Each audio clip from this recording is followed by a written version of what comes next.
बैतनिया का मसा। मुकद्दस मत्ती की अंजील उसका 26 बाब 6 ता 13 आयत तक।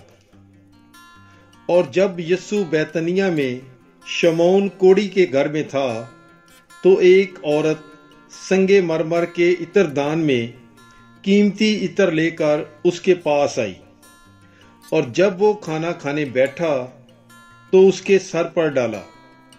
और शागिर्द ये देखकर खफा हुए और कहने लगे, किस लिए ये बर्बाद किया गया, क्योंकि ये बड़े दाम पर बिकता और गरीबों को दिया जाता।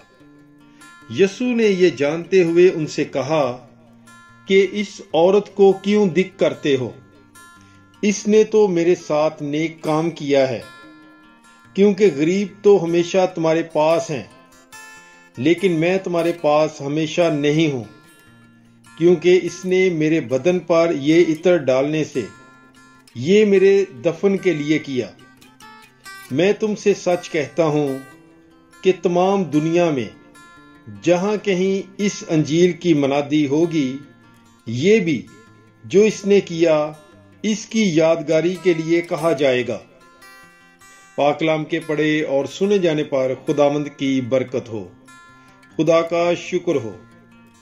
God bless you. Bible is life.